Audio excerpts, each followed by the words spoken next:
I don't think I really have a favorite parkour movement, but there are some things I enjoy and practice more than others. I remember as a child, I really, really loved climbing. I mean, I grew up in the 1960s where every boy had to learn to play football, baseball, and basketball. Personally, I thought they were stupid and I hated them. But this was the 1960s, and we weren't quite as enlightened then about these things as we are now. And climbing wasn't a recognized sport as it is today. But I was great at it. Trees, fences, houses, garages, you name it.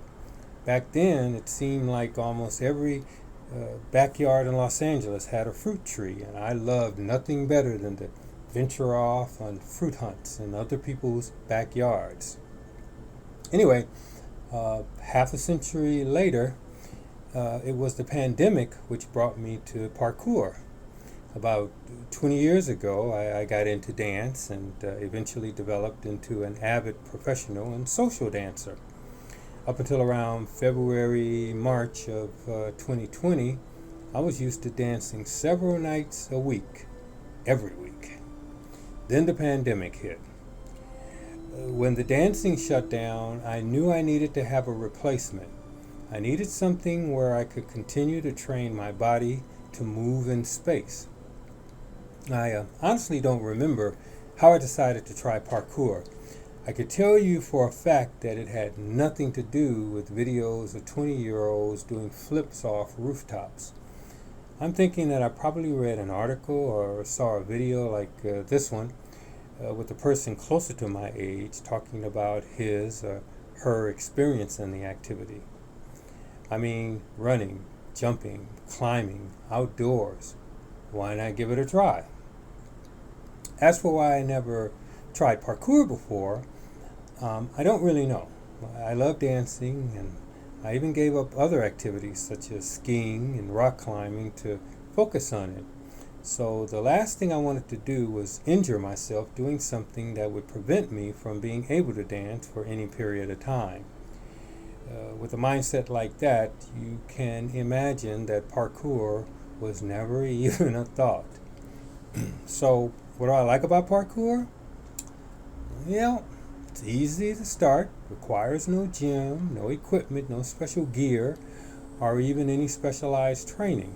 You can do it outdoors and anywhere you can find something to climb up or jump over.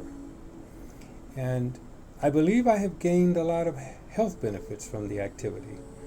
I did just say that the sport does not require any specialized training to start, and that's true. I actually started learning specific movements by watching YouTube videos. It was Rylan Lanahan. Oh no, Rylan Lanigan. I don't know why I have such a hard time with that name. Anyway, it was Rylan Lanigan, my parkour trainer, who eventually talked me into getting involved in a training program.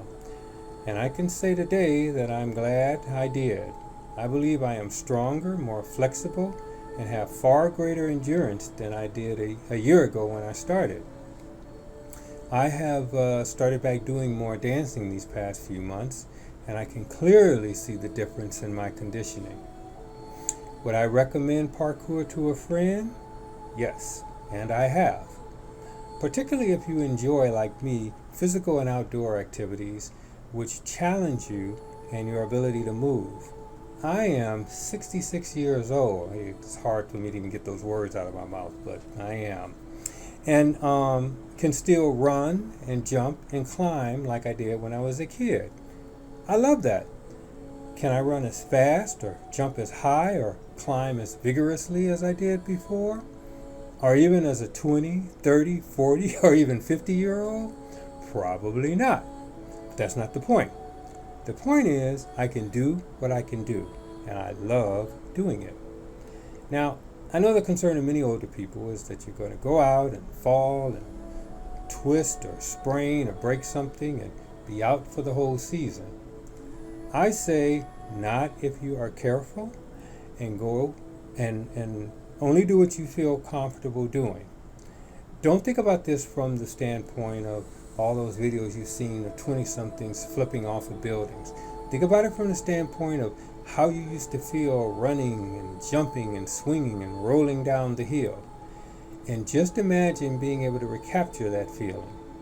That's really what parkour offers you. OGPK, yeah.